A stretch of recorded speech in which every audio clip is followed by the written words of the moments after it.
We talked about constant volume calorimetry. This is constant pressure calorimetry. This is much easier to do in practice. Remember the picture of the bomb calorimeter? Look at this guy. That's fancy, huh? That is literally 2 styrofoam cups nested together. This one has a cork lid that's just sitting on top. We're going to do an experiment like this on Wednesday. We don't even have cork lids. We've got pieces of cardboard. They work okay. And a thermometer and a glass stirrer. Yes? What's our lab today? Our lab today is we're learning how to write a formal report. Oh, okay. Phew! Right? There's that thing called a schedule. It's on the schedule. Really it is. Anyway, so this is called a coffee cup calorimeter. It's literally made out of coffee cups. So we can measure delta H for aqueous reactions in a coffee cup calorimeter. Because it's open to the atmosphere, it's not sealed, the pressure will be constant. And so delta H, the change in enthalpy for the reaction, is equal to the Q at constant pressure, and that's Q for the reaction. So we have the reaction occurring.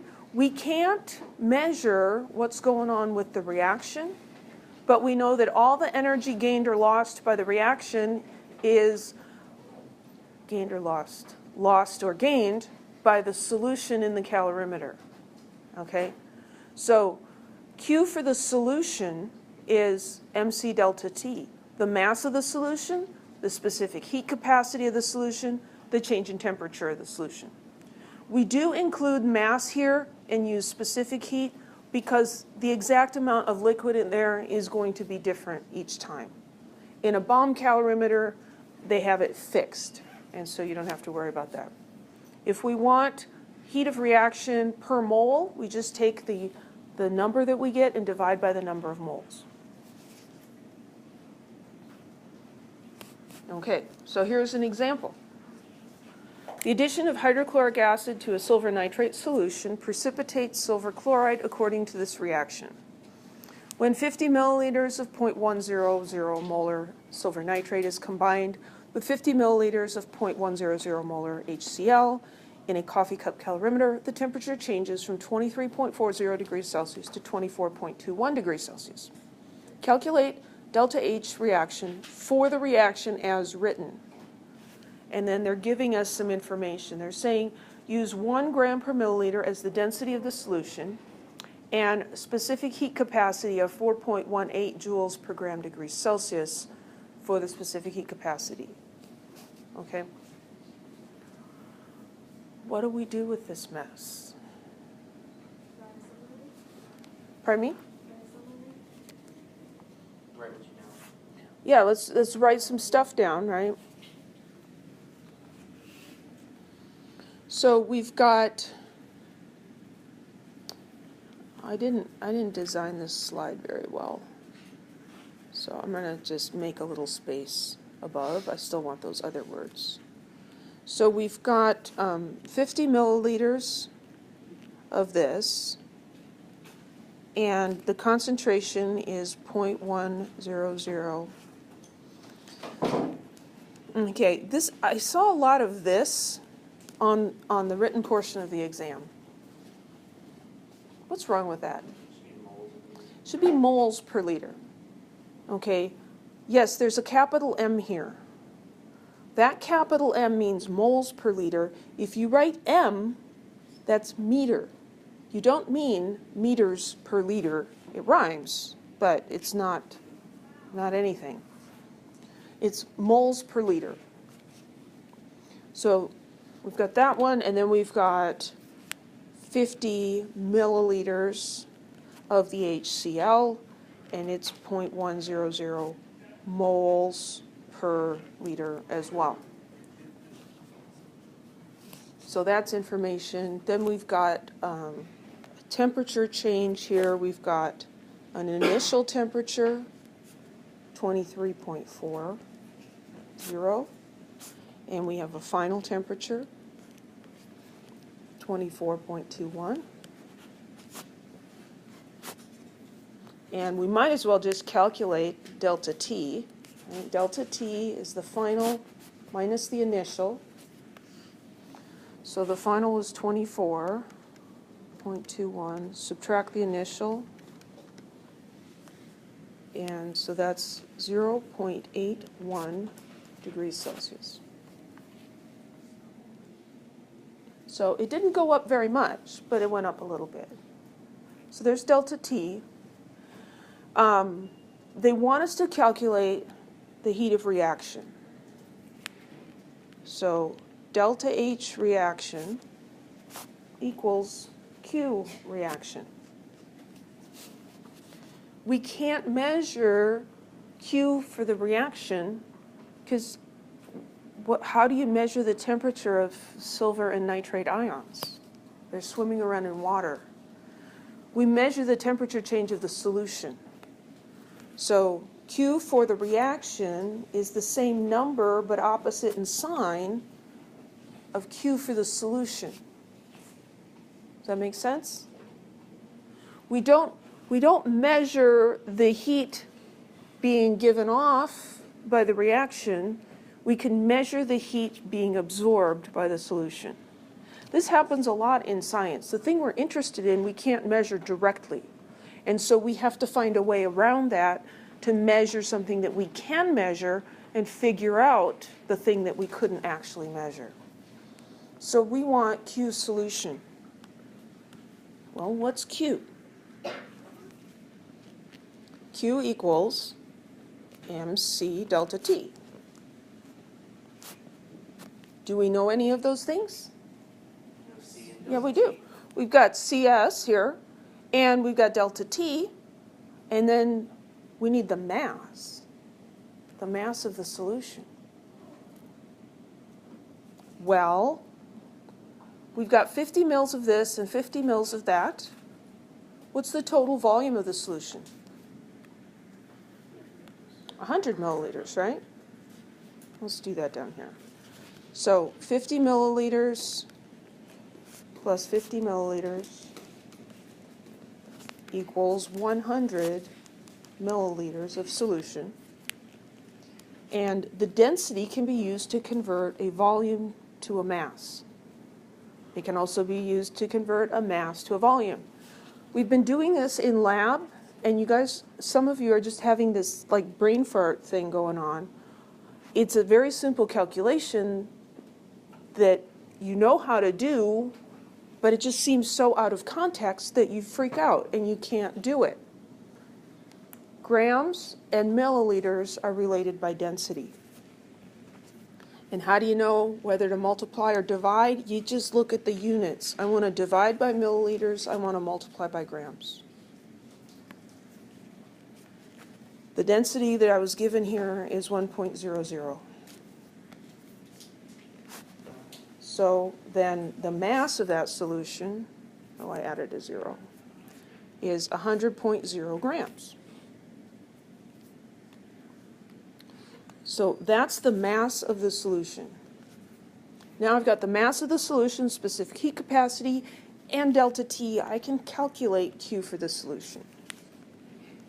So I've got 100.0 grams times 4.18 joules per gram degree Celsius times the change in temperature.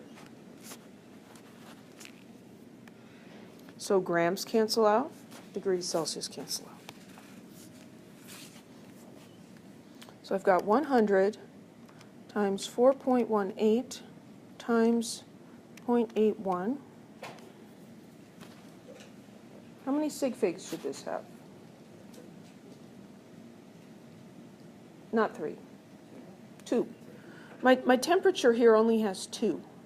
Because when I subtracted here, I had to stay with 2 decimal places. So my calculator is giving me 338.58. And the unit there is joule. Any questions about that? So that's the heat absorbed by the solution. So if this is Q for the solution, what's Q for the reaction? The same number, but change the sign. This was positive, so Q for the reaction is negative. So this is Q for the solution. So Q reaction equals negative 338.58 joules. They want this for the reaction as written. They want delta H.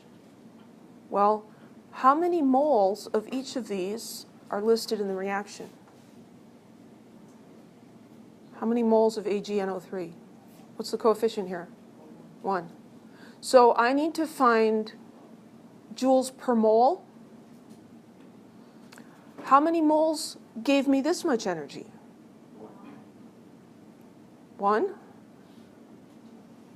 Well, how many moles of silver nitrate did I put in my coffee cup? Oh, I put 50 milliliters of 0.1 molar. Could I figure out how many moles were in there? Yeah. Well, I don't know where I'm going to do that, but we'll just erase the title again. So 50 milliliters, and I'm going to need that in liters, times the molarity,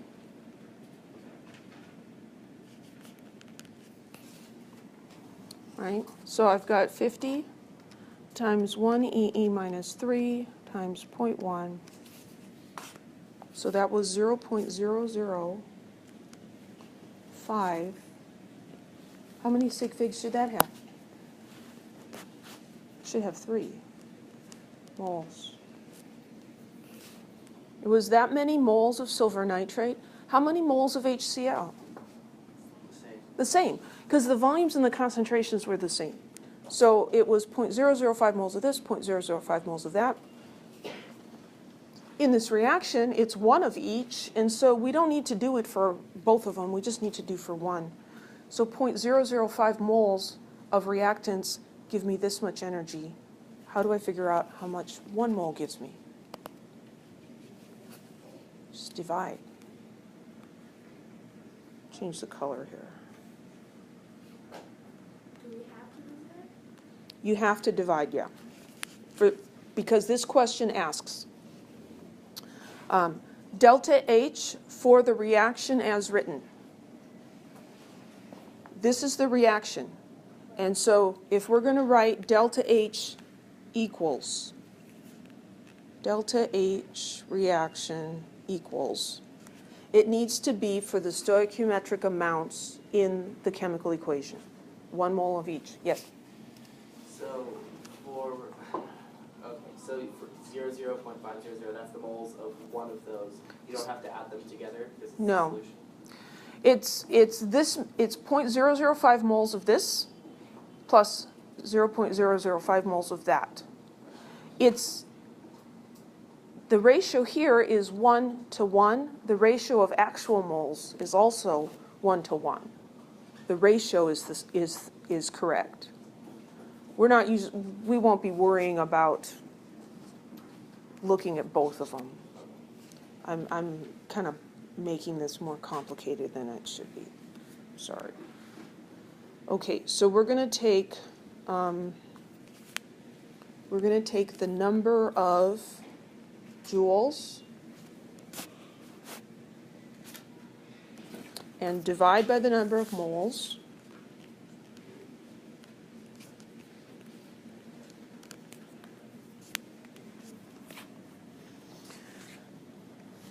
So 338.58, it's negative, divided by 0.005. So that's negative 67716 joules per mole.